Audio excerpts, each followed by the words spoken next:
Shalom. Uyu munsi nifuje ko tuganira ku ijambo ry'Imana nanone. Turacyari ku ruhererekane rw'inyigisho zivuga ngo Yesu Kristo ari mu isezerano rya kera. Uyu munsi turavuga ku buzima bwa Abeli. Inkuru iravuga ngo ubuzima bwa Abeli bushushanya Yesu mu isezerano rishya. Nubwo isezerano rishya ritabitinzeho ngo berekane isano hagati y'ubuzima bwa Yesu n'ubwa Abeli, ariko iyo tubisomye hari byinshi tubona bahuriyeho byashushanyaga ubuzima bwa Yesu Kristo hano ku isi. Icya mbere, bose bari abungeri b'intama, ni ukuvuga abashumba b'intama. Icya kabiri, bombi bari abatambyi. Icya gatatu, bombi bagiriwe ishyari n'abavandimwe babo barabica. Icya kane, mu kwizera no kumvira kwabo batanze igitambo kinezeza Imana, ndetse Imana ihamya ko ari abakiranutsi. Icya gatanu, kwizera Imana kwabo niko gutumana n'ubu bakivuga. Ibitambo byabo biracyavuga.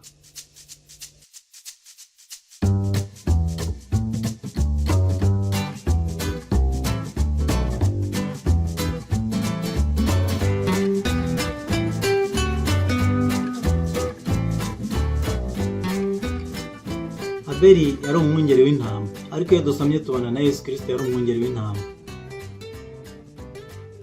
Igitabo cy'Intangiriro ibice 4 umurongo wa 2 ngo arongera abyara Abeli murumuna wa Kayini. Abeli aba umwungeri w'intama, Kayini aba umuhinzi. Yesu Kristo nawe yari umwungeri w'intama. Mu gitabo cya Yohani ibice 10 umurongo wa 11 kugeza kwa 16 ngo ninjye mwungeri mwiza. Umwungeri mwiza apfira intama ze, ariko uragirira ibihembo utari umwungeri bwite kandi n'intama atarize, iyo abonye isega rije asiga intama agahunga, isega rikazifata rikazitatanya, kuko ari ubihembo arahunga ntiyite ku ntama. Ninjye mwungeri mwiza kandi menya izanjye zikamenya, nk'uko data amenya nanjye nkamumenya, kandi mfira intama zanjye. Mfite n'izindi ntama zitari zo muri uru rugo, nazo nkwiriye kuzizana. Zizumva ijwi ryanjye kandi zizaba umukumbi umwe, zigire umwungeri umwe.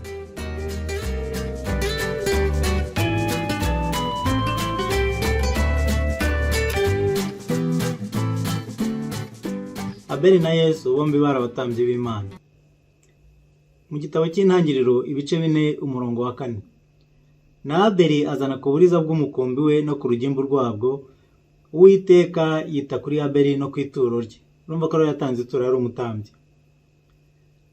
Mu nyigisho y'ubushize twabonye ko Yesu Kristo ari we mutambyi mukuru mu buryo bwa Melikisedeki. Mu Baheburayo ibice 7 umurongo wa 17 ngo kuko ahamya ngo uri umutambyi iteka mu buryo bwa Melikisedeki. Zaburi ibice 110 umurongo wa 4 Uwiteka ararahiye ntazivuguruza ati uri umutambyi iteka ryose mu buryo bwa Melikisedeki.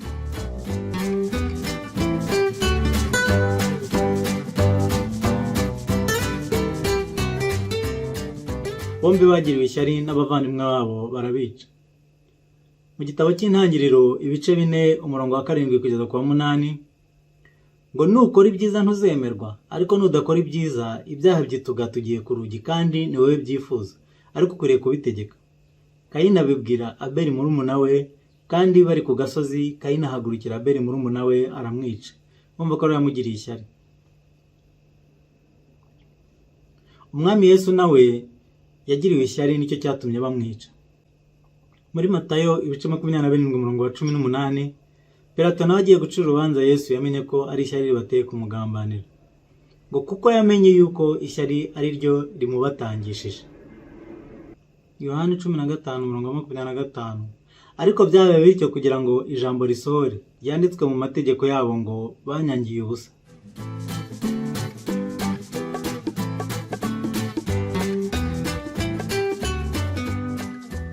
Igitambo batanze mu kwizera Imana cyari igitambo kiruta ibindi, cyanejeje Imana ndetse cyemeza ko ari abakiranutsi. Muri icyo gitambo hari harimo ibi bikurikira: hari ukwizera Imana, kwa kwizera nyine ku bakoresha ibyo Imana ishaka.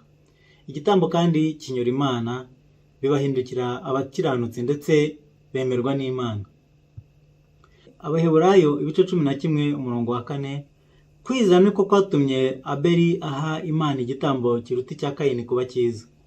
Ni nako kwamuhaye guhamya ko ari umukiranutsi, ubwo Imana yahamyaga ko amaturo ye ari meza, kandi niko kwatumye nanone akivuga nubwo yapfuye. Nanone mu Baheburayo ibice 10 umurongo wa 7 kugeza ku wa 9, mperako ndavuga nti dore ndaje Mana, mu muzingo w'igitabo niko byanditswe kuri jye, nsangwe no gukora ibyo ushaka. Amaze kuvuga ibyo ngo ibitambo n'amaturo, ibitambo byokeje n'ibitambo by'ibyaha ntiwabishatse kandi ntiwabyishimiye, ari byo bitambwa nk'uko amategeko yategetse. Aherako aravuga ati dore nzanywe no gukora ibyo ushaka, akuriraho ibya mbere gukomeza ibya kabiri.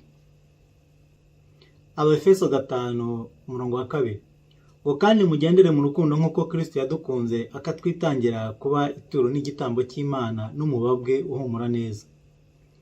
Abaheburayo ibice 10 umurongo wa 12, ngo ariko wa wundi amaze gutamba igitambo kimwe cy'iteka cy'ibyaha yicara iburyo bw'Imana. Luka ibice 23 umurongo wa 47. Nuko umutware w'abasirikare abonye ibibaye ahimbaza Imana ati ni ukuri uyu muntu yari umukiranutsi. Ibyakozwe n'intumwa ibice 2 umurongo wa 36. Nuko abo mu muryango wa Isirayeli bose nibamenye badashidikanya yuko Yesu uwo wabambwe Imana yamugize umwami na Kristo.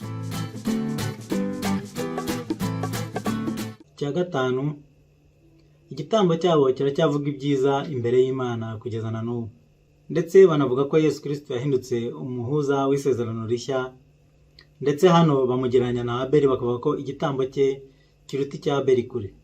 Abaheburayo ibice 11 umurongo wa 4. Kwizera niko kwatumye Abeli aha Imana igitambo, nyine ni wa murongo dusubiyemo, ariko iyo bagiye kurangiza bavuga ngo niko kwatumye nanone akivuga nubwo yapfuye. Noneho mu Baheburayo ibice 12 umurongo wa 24, ngo mwegere na Yesu umuhuza w'isezerano rishya, mwegere n'amaraso aminjagirwa avuga ibyiza kurusha aya Abeli.